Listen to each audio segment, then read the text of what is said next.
दोस्तों अस्सलाम वालेकुम आदाब। मैं हूं आपका होस्ट अकील खान मिल्लत टाइम्स मुंबई स्टूडियो से। दोस्तों जैसे कि आपको पता है कि त्रिपुरा जला, त्रिपुरा में इंसानियत जली और हमारी अंधी बहरी सरकार खामोश बनी रही क्योंकि वहां पर जलने वालों में मुसलमानों की मस्जिदें और उनके मकानात थे।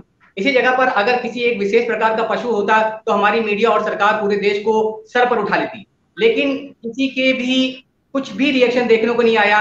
मीडिया शाहरुख खान के बेटे को लेकर के मीडिया ट्रायल करती रही और सरकार खामोश रही क्योंकि मरने वालों में मुसलमान थे। लेकिन एक शख्स ऐसा था जिसने ये सब अपनी आंखों से होते हुए देखा और उस शख्स का नाम है जनाब शम्स तबरेज कासमी साहब, जो कि चीफ एडिटर है मिल्लत टाइम्स के।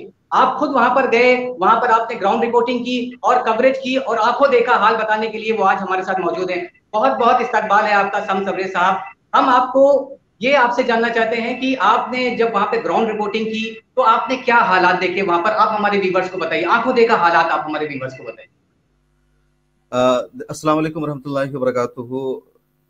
अकील साहब, जो बात है, जब मैं गया, तकरीबन जब मैं वहाँ पहुँचा त्रिपुरा में, तो उस वक्त तकरीबन हालात नॉर्मल हो चुके थे। पुलिस भी कई जगहों पे मुस्तैद थी, फाल थी, लेकिन गिरफ्तारी का मामला नहीं था या पुलिस लगातार इनकार कर रही थी कि त्रिपुरा में कुछ हुआ ही नहीं है। जो कुछ सोशल मीडिया पर चल रहा था वो फेक है, फर्जी है, हकीकत से कोई ताल्लुक नहीं है। लेकिन वहाँ जाने के बाद जो हमने देखा कि सोशल मीडिया पर जो कुछ चल रहा था उससे कहीं ज़्यादा त्रिपुरा में नुकसानात हुए हैं। ठीक है, सोशल मीडिया पर कुछ वीडियोस दूसरी जगह की भी त्रिपुरा की बताकर शेयर की गई थी, लेकिन रियल में त्रिपुरा का बहुत ज़्यादा नुकसान हुआ है। बहुत ज़्यादा दुकानों को जलाया गया है, मस्जिदों पर हमला हुआ है, और त्रिपुरा में जो कुछ हुआ उसको एक राइट कहा जा रहा था या वायलेंस कहा जा रहा था या मुसलमानों के या हिंदू मुसलमान का एक दंगा कहा जा रहा था या कुछ और इसको नाम दिया जाए। लेकिन मैं कहता हूं कि दंगा नहीं था, फसाद नहीं था, वायलेंस नहीं था, बल्कि सीधे सीधे मुसलमानों पर अटैक था, मुसलमानों पर हमला था।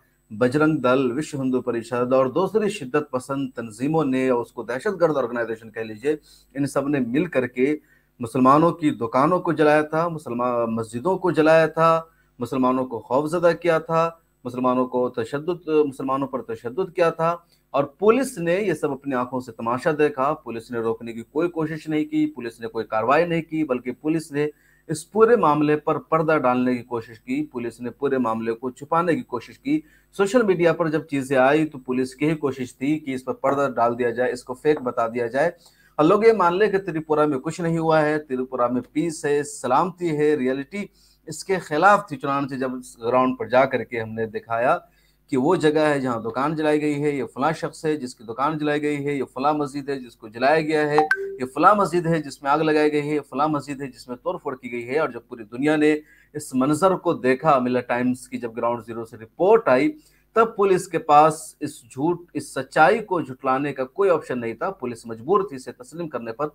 और चुनांचे 3 तारीख को शाम में पुलिस ने एक्सेप्ट किया पूरे मामले को। वहाँ के डीआईजी का बयान बाज़ाब्ता आता है और डीआईजी साहब एक्सेप्ट करते कि हाँ, त्रिपुरा में वायलेंस हुआ था, कुछ मस्जिदों को जलाया गया, कुछ दुकानों को जलाया गया, ऐसे ऐसे मामला आता है। और हमने 6 लोगों या 5 लोगों को गिरफ्तार किया है, अलग अलग जगहों पर केस दर्ज किया गया है। तो बाज़ाब्ता डीआईजी ने इस बात को एक्सेप्ट किया। 3 नवंबर से पहले तक ये पूरा मामला 19 अक्टूबर से लेकर के तकरीबन 27 अक्टूबर के बीच में हुआ और इस पूरे मामले को पुलिस ने छुपाने की कोशिश की। 3 नवंबर को जाकर के पहली मर्तबा पुलिस ने एक्सेप्ट किया कि त्रिपुरा में ये वायलेंस हुआ है, ये हमला हुआ है। और इसलिए ये वायलेंस एक तरह से नहीं, या बल्कि फसाद नहीं, बल्कि सीधे सीधे अटैक था मुसलमानों पर। सम साहब, जैसे कि आपने ग्राउंड रिपोर्टिंग की तो आपके हिसाब से कितना मुसलमानों को नुकसान हुआ, कितनी मस्जिदें जलाई गई, कितने मुसलमानों के मकानात जलाए गए, कुछ फिगर आप दे सकते हैं हमारे व्यूवर्स को? देखिए, दुकानें 9 जलाई गई है, 9 लोगों की दुकान जलाई गई है, जिसमें से 4-5 लोगों की दुकानों का बहुत ज्यादा नुकसान हुआ है। जैसे कि मिलर टाइम्स की रिपोर्ट में उन्होंने दिखाया था कि एक अमीरुद्दीन है, उनकी 2 राशन की दुकान थी, अच्छी दुकान थी, पुख्ता बनी हुई दुकान थी, उन दोनों दुकानों को दंगाइयों ने जला दिया। उसी के सामने जो रवा बाजार है पानी सागर में, वहाँ 7-8 दुकानें थी। एक कपड़े की दुकान थी, स्टेशनरी की दुकान थी, कंप्यूटर की दुकान थी, जीरोक्स की दुकान थी, वहां भी उन लोगों की दुकान को जला दिया गया। और 3-4 लोगों की दुकान को पूरा का पूरा जला दिया गया। कुछ लोगों की दुकान का मामूली नुकसान हुआ और सिर्फ उनकी दुकान को जलाया जो मुसलमान की दुकान थी। वहीं पर बाजू में हिंदुओं की दुकान थी, उसको उन लोगों ने नहीं जलाया। एक ऐसा भी मामला हुआ, हमें वहीं से बताया लोगों ने, कि एक दुकान मुसलमान की थी, उससे सटी हुई 3-4 दुकानें हिंदुओं की थी। पहले उन दंगाइयों ने मुसलमानों की दुकान में आग लगा दिया, बाद में उन लोगों ने ही उस आग को बुझा दिया, क्योंकि उसे पता चला, किसी ने बताया कि मुसलमानों के साथ साथ हिंदुओं की दुकान जल जाएगी, पीछे एक घर भी है।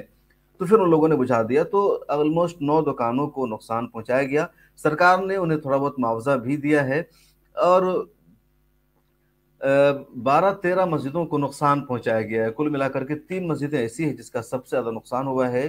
पानी सागर शहर में एक सीआरपीएफ मस्जिद है, पुरानी बनी हुई मस्जिद थी। उस मस्जिद को मुकम्मल तौर पर दंगाइयों ने जला दिया, जमी बोस कर दिया है, कुरान करीम को वहां जला दिया।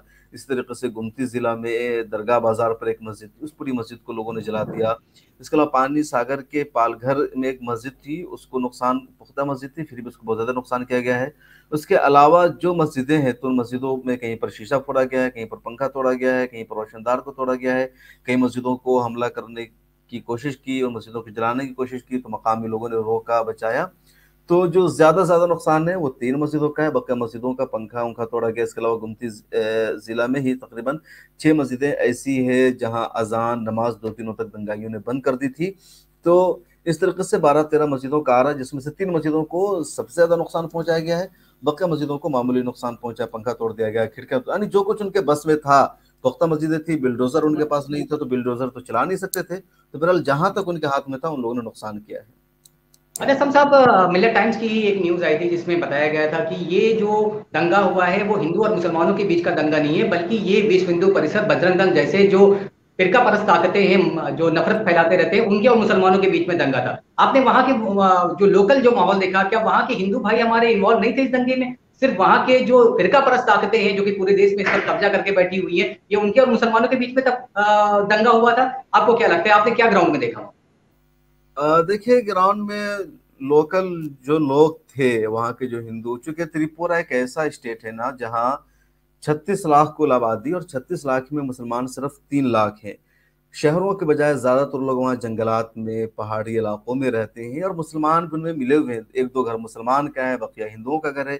बहुत कम ऐसी जगह है, वो पानी सागर वगैरह का एरिया है, जहाँ मुसलमान बड़ी तादाद में रहते हैं। बाकी जगहों पर मुसलमान मिले हुए हैं। कई जगह ऐसी जहाँ मस्जिद बनी हुई है और मुसलमान वहाँ नहीं है, क्योंकि पार्टीशन के बाद बांग्लादेश, सॉरी, पाकिस्तान का वो पहले हिस्सा था। तो तकसीम से पहले वहाँ 40% मुसलमान थे, लेकिन जब वो पाकिस्तान बन गया, अब बांग्लादेश जो पाकिस्तान, मशरक़ी पाकिस्तान है, तो ज्यादातर लोग यहाँ से हिजरत करके चले गए, हिंदू वहां से यहाँ आ गए। तो अब क्या है, जो लोगों ने बताया कुछ जगहों पर, जैसे एक मस्जिद है अगरतला, जो राजधानी है त्रिपुरा की, वहाँ एक मस्जिद पर हमला करने आए विश्व हिंदू परिषद के लोग, तो वहाँ के मुसलमानों ने फौरन उनको रोक दिया। हिंदुओं ने भी वहाँ लोकल उनको साथ दिया और कहा, हम अपने इलाके में किसी भी बजरंग दल को हमला करने की, मुसलमानों पर अटैक करने की परमिशन नहीं देंगे, और लोगों ने खुल करके सपोर्ट किया। कई और जगहों पर भी हिंदुओं ने साथ दिया। कुछ जगहों पर लोगों की शिकायत थी कि जो हमारे पड़ोसी हिंदू हैं, हम बरसों से उनके साथ आए हैं, उन्होंने हमारी कोई मदद नहीं की, उन्होंने कोई हमारी मदद नहीं पहुंचाई, हमें किसी तरह का सपोर्ट नहीं किया, आज तक वो हमारी खबर खरीद लेने नहीं लेना है कि तुम्हें क्या हुआ है। तो एक्चुअली होता क्या है, जो दंगों में जो लोकल हिंदूज होते हैं ना, जो अड़ोस पड़ोस के लोग होते हैं, वो डायरेक्ट मुलविस नहीं होते हैं। वो बाहर से दंगाई आते हैं, एक एरिया के दूसरे एरिया में जाकर लोग हमला करते ताकि उनको कोई पहचाने, चूंकि एक मुरव्वत भी रहती है ना साथ में। तो अब मुंबई के दिल्ली में आ गए, दिल्ली के मुंबई चले गए, बेंगलोर के कर्नाटका चले गए, वहां के यहाँ चले गए। तो ऐसा ही एक गांव के दूसरे गांव में चले जाते हैं। लोकल लोग उनको पहचानते नहीं है। जो लोकल लोग हैं वो कहीं ना कहीं इस माना कर उनको सपोर्ट जरूर करते हैं कि उनका घर है, ये उनका घर है, या मस्जिद है, क्योंकि बाहर से अगर कोई शख्स आता है तो पहचान नहीं पाएगा कि यहाँ पर मस्जिद। तो मस्जिद का रास्ता उसे कोई ना कोई लोकल ही दिखाता है। और ऐसे भी त्रिपुरा में ज्यादातर मस्जिदें पता नहीं चलती, क्योंकि वहाँ उमूमन लोगों का घर जो टीन का होता है, लकड़ियों का घर होता है। मस्जिदें भी उसी तरह की होती है, मस्जिदों में कोई मीनारे नहीं बने होते हैं, तो मस्जिद और घर सेम लगता है, पहचानना मुश्किल है दूर से कि मस्जिद है। तो यकीनन कोई ना कोई उनकी रहनुमाई करता है कि मस्जिद है, ये मदरसा है, ये है, ये उनका घर है, ये उनका घर है। तो जो उनकी रहनुमाई करने वाले होते हैं, जो उनको रास्ता दिखाने वाले होते हैं, वो वही के लोग होते हैं। तो जो लोकल हिंदूज होते हैं ना, वो डायरेक्ट नहीं, इनडायरेक्ट मुलविस होते हैं। एक तरफ हमदर्दी भी उनकी जाहिर होती है, दूसरी तरफ उनका वो मुलविस भी होते हैं। कहीं पर बराह रास्त वो खुल करके मुखालफत भी करते हैं, खुल करके सपोर्ट करते हैं, ऐसा भी होता है। अभी मैंने एक वाक्य बताया कि अब एक दुकान जला दी गई, मुसलमान की दुकान थी, अब वहीं पर सटी हुई 3-4 हिंदुओं की दुकान थी। तब उस शख्स को बताया गया कि भाई, इस मुसलमान की दुकान को जलाने की वजह से हिंदुओं की दुकान भी जल जाएगी। तो उसे बताया किसने? वही के लोगों ने बताया। तो ये पूरा मामला होता है। ये बिल्कुल सही बात बताई आपने। उनको पता होता है कि दंगा तो 4 दिन का है, उसके बाद हमें साथ में रहना है, इसलिए क्यों ना हम अपने रिलेशन को खराब ना करें। और बाहर के लोगों को, लेकिन लेकिन बाहर के लोगों को कैसे पता कि ये हिंदू का घर है या मुसलमान का है, जबकि नेबर के जो लोग हैं, उनके जो लोकल लोग हैं, वो लोग उनको गाइड ना करें। बहुत अच्छी बात बताई आपने। असम साहब, जैसे कि हमने मीडिया में भी देखा, और इस तरीके की जो तंजीमें हैं, फिरका परस्त ताकतें, वो सोशल मीडिया में इस तरीके की खबरें फैलाते रहते हैं कि ये जो हुआ है क्रिया, बांग्लादेश में जो दुर्गा पूजा के दौरान जो हरकतें हुई हैं, वहां पे हिंदुओं को मारा गया, और जो इस तरीके से वहां पे दंगा हुआ, उसका ये रिएक्शन है त्रिपुरा में। तो आपको क्या लगता है कि वाकई में ये उसी का ही एक एक्शन का रिएक्शन हुआ है? क्योंकि हमारी गवर्नमेंट, हम देख रहे हैं कि 2002 से इस मामले में बहुत एक्टिव रहती, क्रिया की प्रतिक्रिया करने में। तो ये बांग्लादेश का ही रिएक्शन था जो त्रिपुरा में हुआ? आपको क्या लगता है? देखिए, कहा तो ये जा रहा है कि बांग्लादेश का रिएक्शन है, लेकिन सवाल ये कि एक मुल्क का दूसरे मुल्क में रिएक्शन क्यों होगा। बांग्लादेश को इसीलिए तनकीद का सामना करना पड़ा कि बांग्लादेश की सरकार ने वहाँ की माइनॉरिटीज की बर वक्त हिफाजत नहीं की, उनके मंदिरों पर हमला हुआ, 6 लोगों की मौत हो गई, मुतअद्दिद लोग जख्मी हो गए, जो शर्मनाक था। और बांग्लादेश खासतौर से वो मुल्क जो इस्लाम के नाम पर बने, वहाँ तो बिल्कुल भी ऐसा नहीं होना चाहिए, क्योंकि इस्लाम पहली फुर्सत में कहता है कि आप अपनी माइनॉरिटीज़ को, अक़लियतों को मुकम्मल तहफ़्फ़ुज़ फराहम कीजिए, उनकी इबादत खानों की हिफाजत कीजिए। तो एक इस्लाम के नाम पर बनने वाले मुल्क की तो और ज़्यादा जिम्मेदारी बनती है कि मुकम्मल दे। अगर ऐसा नहीं हुआ है तो उनके यहाँ सही नहीं हुआ है। बांग्लादेश में जो कुछ हुआ वो भी एक एक्शन का रिएक्शन था। पहले ये खबर आई, एक सोशल मीडिया पर एक पोस्ट वायरल हुआ कि कुरान करीम की बेहुरमती की गई है, दुर्गा पूजा के मंडप में एक मूर्ति पर कुरान करीम रखा हुआ है, जिसके रिएक्शन में आकर के मुसलमानों ने अटैक किया। अब उसके रिएक्शन में अगर त्रिपुरा में कुछ होता है तो उसको जायज नहीं ठहरा जा सकता है। बांग्लादेश में गलत हुआ तो बांग्लादेश की सरकार ने, शेख हसीना ने फौरी तौर पर एक्शन लिया। 400 से ज्यादा लोगों की गिरफ्तारी की गई। बांग्लादेश की सरकार ने अपने कानून को तब्दील कर दिया है कि माइनॉरिटीज पर अगर अटैक होता है तो उसके सिलसिले में गवाही देने वालों की जान को खतरा लायक था, तो उनकी तहफ़्फ़ुज़ को यकीनी बनाने के लिए अपने कानून में तब्दीली की है बांग्लादेश की सरकार ने। शेख हसीना ने बराह रास्त एक दुर्गा पूजा की तकरीब में शिरकत की, वीडियो कॉन्फ्रेंसिंग के जरिए खिताब किया, और उन्होंने कहा कि जो कुछ हुआ हमें उसका अफसोस है, दुख है। तब वहां की सरकार ने एक्शन लिया, उनकी जिम्मेदारी थी। अब अगर बांग्लादेश में कुछ हुआ, तब त्रिपुरा में अगर उसके रिएक्शन में मुसलमानों पर हमला किया जाता है, तो वो उसका बांग्लादेश से कनेक्शन नहीं बल्कि भारत से कनेक्शन समझा जाएगा कि भारत में मुसलमानों पर, माइनॉरिटीज पर, अकलियतों पर हमला हुआ और सरकार ने उसको रोकने की कोशिश नहीं की, माइनॉरिटीज को भारत की सरकार ने तहफ़्फ़ुज़ फराहम नहीं किया, तो भारतीय सरकार की नाकामी समझी जाएगी, इनका फेलियर समझा जाएगा, और इसके लिए इन्हें तनकीद का सामना करना पड़ेगा। और फर्क दोनों जगह समझिए। बांग्लादेश में माइनॉरिटीज पर अटैक हुआ तो वहां की सरकार ने फौरन एक्शन लिया, दुख का इजहार किया। अब भारत में माइनॉरिटीज पर अटैक हुआ, हमला हुआ, मस्जिदों को जलाया गया, तो यहाँ की सरकार ने खामोशी जाहिर कर रखी थी, किसी तरह का कोई रिएक्शन नहीं दिया, कोई अफसोस का इजहार नहीं किया। स्टेट हुकूमत ने भी खामोशी बना रखी थी, किसी तरह का कोई रिएक्शन नहीं दिया। पुलिस ने कोई रद्द अमल का इजहार नहीं, अब जाकर के पुलिस ने एक्सेप्ट किया है, अभी तक कार्रवाई नहीं होती दिखाई दे रही है। तो ये भारत की सरकार की नाकामी है। और भारत की सरकार जिस तरीके से ये उम्मीद रखती है कि बांग्लादेश में हिंदू सुरक्षित रहे, महफूज रहें, उनकी इबादत गाहों पर हमला न हो, तो उसी तरीके से भारत सरकार की भी जिम्मेदारी है कि उनके यहाँ जो माइनॉरिटीज है, जो अकलियत है, वो महफूज रहे, सुरक्षित रहें, उन पर किसी तरह का अटैक न हो। जैसे भारत की सरकार ये उम्मीद रखती है कि बांग्लादेश में अकलियतों पर हमला करने वालों के खिलाफ एक्शन हो, कार्रवाई हो। और भारत की सरकार ने तारीफ की बांग्लादेश की कि बांग्लादेश ने फौरी तौर पर कदम उठाया है खातियों को गिरफ्तार करे। ऐसे भारत की सरकार को चाहिए कि वो भी माइनॉरिटीज पर हमला करने वालों के खिलाफ एक्शन ले, गिरफ्तार करे, और उनकी भी तारीफ की जाए जैसे बांग्लादेश की तारीफ हो रही है। जी, एसम साहब, बहुत बड़ी बात कही आपने, क्योंकि शेख हसीना वाजिद का भी ये स्टेटमेंट आया था कि आज जो बांग्लादेश में हालात बने हैं, वो भारत के हालात की वजह से बने हैं, क्योंकि भारत के अंदर जो माइनॉरिटीज मुसलमान हैं, उनको यहाँ के हिंदू प्रताड़ित करते हैं, यहाँ की गवर्नमेंट प्रताड़ित कर रही है, जिसका असर बांग्लादेश में दिखाई दे रहा है। और एक सबसे बड़ी वजह ये देखने की आई कि शेख हसीना वाजिद ने सिचुएशन को बहुत अच्छी तरीके से हैंडल किया। वहां पर हिंदू भाइयों के समर्थन में एक बड़ी रैली भी वहां के लोगों ने निकाली, लेकिन त्रिपुरा के बाद हमने ऐसा नहीं देखा। यहाँ तो गवर्नमेंट ने बिल्कुल, और यहाँ की मीडिया ने आंख मूंदे रखी।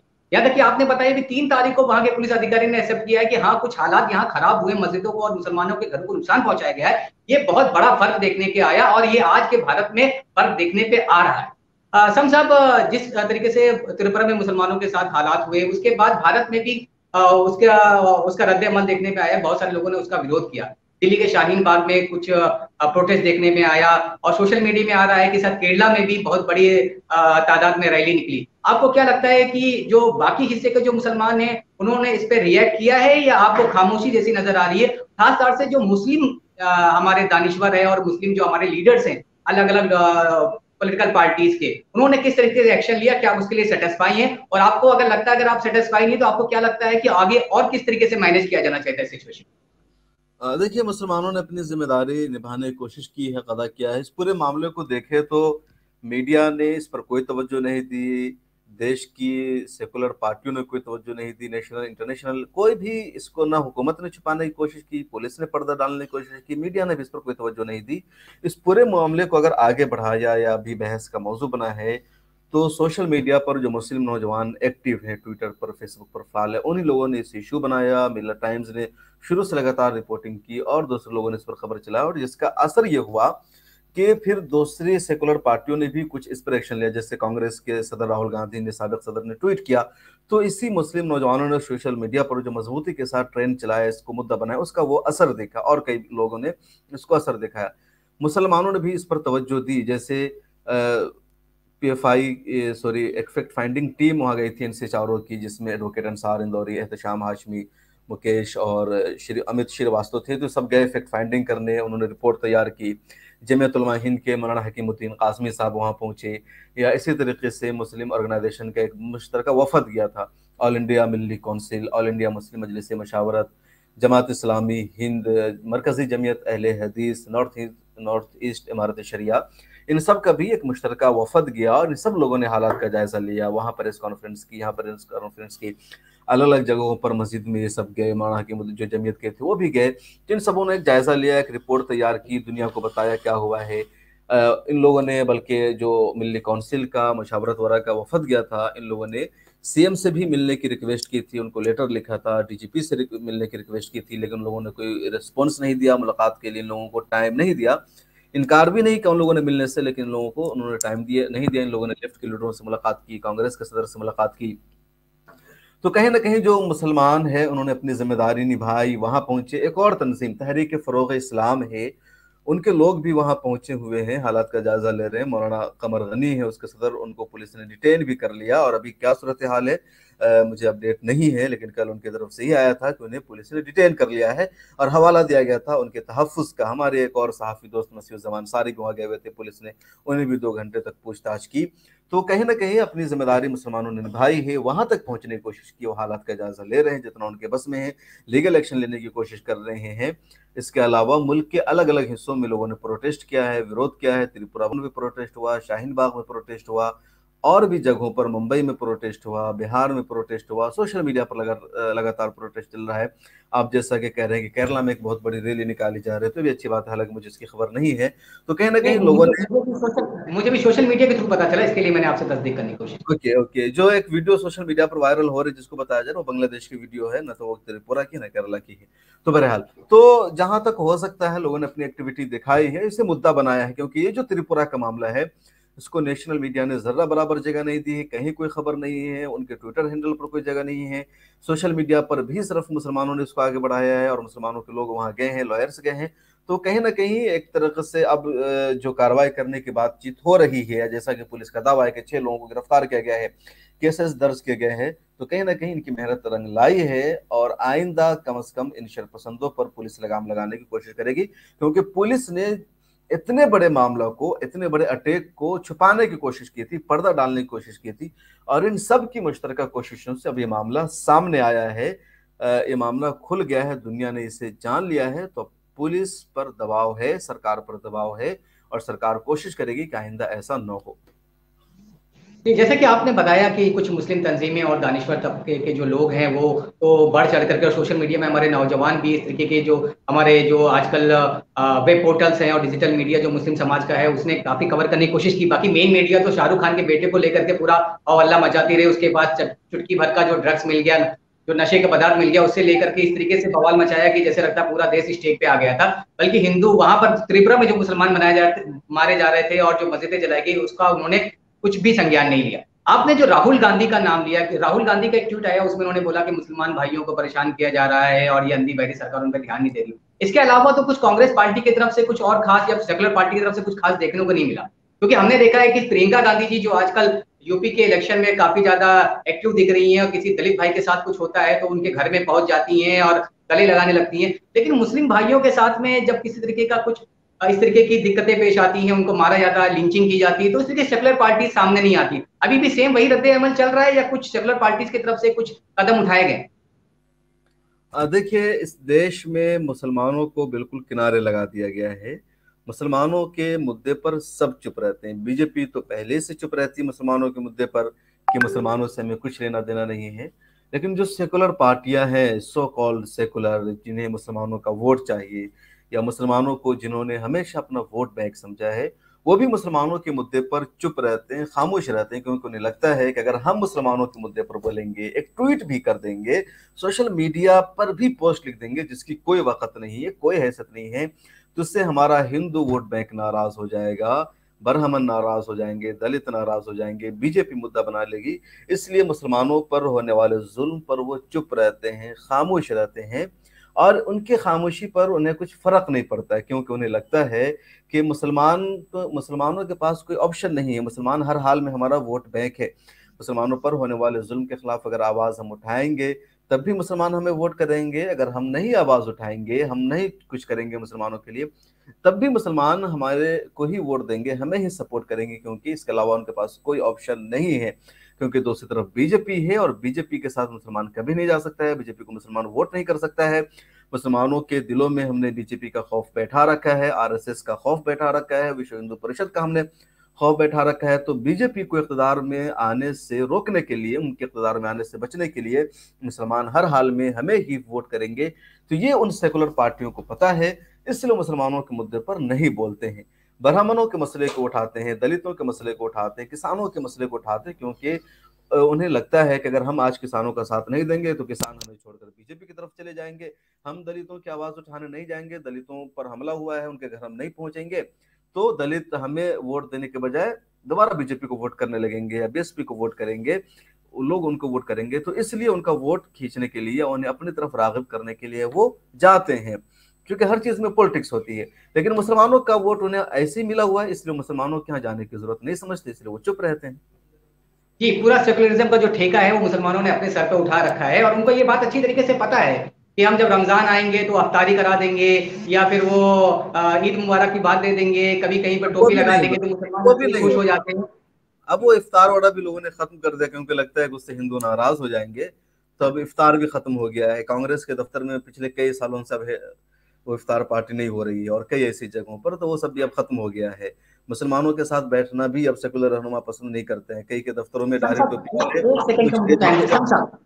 चलते चलते सम साहब, हमारा एक आखिरी सवाल आपसे ये है कि इस तरीके की जब सिचुएशन भारत के अंदर होती है और मुसलमानों को नुकसान पहुंचाया जाता है, सेकुलर पार्टीज तो हमारे साथ आती नहीं है, और शायद उनको ये वाकई, जैसे आपने बताया कि जो है वो सेकुलर पार्टीज को लगता है कि इनके मुसलमानों के वोट तो हमारी झोली में ऐसे ही आ जाते हैं, इसलिए हम क्यों अपने हिंदू भाइयों को नाराज कराएं, और वो रिएक्शन नहीं करते हैं इसके ऊपर। आपको क्या लगता है कि क्या हम इस तरीके की पॉलिसीज अपना सकते हैं ताकि ये आए दिन जो मुसलमानों पर तशद्दुद होते हैं, मुसलमानों की मस्जिदें जलाई जाती है, उनके पैगंबर के खिलाफ नारेबाजी की जाती है, ताकि ये सारे गेम खत्म हो सके और कुछ मुसलमान इसके खिलाफ कुछ ठोस कदम उठा सके? आप कुछ ऐसे कुछ क्या हमें उपाय बता सकते हैं कि ताकि आने वाले वक्त में फिर से ऐसे हालात हमारे सामने ना आए? जी बिल्कुल, देखिए, एक्टिव बेदार होने की जरूरत है। जुल्म सहने से जुल्म और बढ़ जाता है। जब आप एक मर्तबा पर जुल्म होगा, आप जुल्म बर्दाश्त कर लेंगे और सोचेंगे आइंदा कुछ नहीं होगा, तो वो और जालिम की हिम्मत बढ़ जाती है। जालिम और ज्यादा ताकतवर होकर के हमला करता है। इसलिए जरूरी है जुल्म को रोकना, जुल्म के खिलाफ आवाज उठाना, जिस तरह भी मुमकिन हो। ये भारत है, सेकुलर मुल्क है, जमहूरियत है, यहाँ हर एक को इंसाफ, मसावत, आज़ादी हासिल है, हर एक को बराबरी का हक हासिल है। कोई किसी के साथ ज्यादती नहीं कर सकता है। मुल्क एक कानून है, एक दस्तूर है, लॉ एंड ऑर्डर है। तो अगर कोई भी किसी पर जुल्म करता है, किसी का नाहक कत्ल करता है, किसी की दुकान को नाहक जला देता है, तो उसके जुल्म को रोकना जरूरी है। और उसका रास्ता यही है कि हम उसके खिलाफ लीगल एक्शन ले, कोर्ट में जाए, कार्रवाई करें। अगर पुलिस इस जुल्म के खिलाफ कार्रवाई नहीं करती, अगर इस तरह के दंगों में कहीं पर पुलिस मुलव्विस नजर आती है, तो ज़रूरी है कि हम उनके खिलाफ भी एक्शन लें, हम उनके खिलाफ भी कार्रवाई करें। और लीगल सिस्टम मजबूत होना ज़रूरी है। जब तक लीगल सिस्टम मजबूत नहीं होगा, चूँकि इंसाफ मिलेगा तो अदालतों से ही मिलेगा। पुलिस की जिम्मेदारी होती है दंगों को रोकना। जैसे वहां जो कुछ हुआ अभी त्रिपुरा में, पुलिस ने अपनी जिम्मेदारी नहीं निभाई, पुलिस ने नहीं रोका दंगों को। पुलिस का कहना था हम बेबस है, हमारे पास अफराद नहीं है, इतनी बड़ी भीड़ है हजारों हजार की, हम नहीं रोक सकते हैं, ये बेकाबू भीड़ है। तो अब ऐसे मौका पर जरूरी है कि अदालत का दरवाजा खटखटाया जाए, अदालत में केस किया जाए, पुलिस को, सीबीआई को मजबूर किया जाए, उन तमाम लोगों का किया जाए जिन लोगों ने हमला किया था, जिन लोगों ने अटैक किया था, और उन सब की गिरफ्तारियां अमल में लाई जाए। तभी इंसाफ होगा और लोगों को डर पैदा होगा। क्योंकि कानून का मतलब, अगर किसी भी मुल्क में कानून नहीं है तो जंगल राज नाफिज हो जाएगा, जिसकी लाठी उसकी भैंस होगा। इसलिए भी का एक आईन, दस्तूर और कानून होता है। कानून का एहतराम और उसका खौफ दोनों जरूरी है। काम करते वक्त ये भी जरूरी है दिल में सोचना कि हमारा कानून ये कहता है, लिहाजा इसके खिलाफ हम काम ना करें, क्योंकि कानून की खिलाफ वर्जी होगी। तो ये कानून का एहतराम है। जब शहरियों के दिलों में कानून का एहतराम होता है, कानून से मोहब्बत होती है, कानून का तकरीम करने का जज्बा पैदा होता है, तो मुल्क में अनारकी पैदा नहीं होती है, मुल्क में बदअमनी पैदा नहीं होती, बल्कि मुल्क में सलामती होती है। इसी के साथ कानून का खौफ भी जरूरी है, क्योंकि जब कानून का खौफ दिलों में पैदा होगा तो कोई भी शख्स गलत कदम नहीं उठाएगा, उल्टा सीधा नहीं करेगा। उसे डर होगा कि अगर हमने ये जुर्म कर लिया, किसी का कत्ल कर दिया, किसी का रेप कर दिया, किसी का सामान चोरी कर लिया, तो इस कानून की वजह से हमें जेल जाना पड़ेगा, हमें फांसी की सजा हो जाएगी। और कानून का खौफ होने की वजह से जराइम नहीं पैदा होंगे। तो ये सब उसी वक्त मुमकिन है, कानून का एहतराम और खौफ, जब कानून पर अमल होगा। इसलिए पुलिस की, प्रशासन की, सरकार की जिम्मेदारी है कि मुल्क में लाइन ऑर्डर को सख्त करे और कानून पर अमल करे, कानून को नाफिज करे। जी ये सब बहुत अच्छी बात कही आपने, क्योंकि अक्सर इस तरीके के हालात में देखने को हमें मिलता है कि पुलिस प्रशासन पूरी तरीके से ढील दे देता है। एक तबके को पूरी तरीके से छूट दे देता है और दूसरे तबके पर जुल्म होता रहता है। और अब तो एक नया ट्रेंड चल गया है कि जिन पर जुल्म होता है उनको ही कसूरवार ठहरा दिया था, उनको दोषी ठहरा दिया था, उन पर ही यूएपीए लगा दिया था। जैसे कि अभी एक न्यूज आई है कि 2 हज़रात जो वहां पर त्रिपुरा में फैक्ट फाइंडिंग के लिए गए थे, उन पर ही यूएपीए लगा दिया गया। तो इस तरीके के हालात हमारे देश में नए नए देखने को आ रहे हैं, जिससे जो कि बहुत चिंता का विषय है। और मुसलमानों को अब तो कम से कम जागरूक हो जाना चाहिए कि अभी अगर मुसलमान नहीं जगेंगे तो आने वाले वक्त में हमें त्रिपुरा जैसे हालात पूरे देश में देखने को मिलेंगे। बहुत बहुत शुक्रिया सम साहब अपना कीमती वक्त हमें देने के लिए और त्रिपुरा की ग्राउंड रिपोर्टिंग हमें बताने के लिए। किसी अन्य मुद्दे के साथ व्यूअर्स हम आपसे फिर से मिलेंगे, तब तक के लिए इजाजत दीजिए। बहुत बहुत शुक्रिया। हम लेकर आ रहे हैं डिबेट का नया प्रोग्राम देश के साथ, जहां होगी हर अहम मुद्दे पर बात। कोई हंगामा नहीं, शोर शराबा नहीं, टीवी चैनलों की तरह लड़ाई झगड़ा नहीं और ना हाथापाई। देश के साथ में हम बात करेंगे मुल्क के बुनियादी इश्यूज़ पर, इंसानी हुकूक पर, आलम इस्लाम के मसाइल पर, अक़लियतों, दलितों और आदिवासियों के साथ होने वाले जुल्म पर और उन तमाम इश्यूज़ पर जिससे मेन स्ट्रीम मीडिया में जगह नहीं दी जाती है। पैनलिस्ट के तौर पर हमारे साथ जुड़ेंगे हिंदुस्तान और दूसरे मुल्कों के तज्ज़िया निगार, दानिशवरान, जर्नलिस्ट, कलमकार, वकला, उलमा, समाजी कारकुरान, सियासतदान और मुख्तलिफ उमूर के माहिरीन।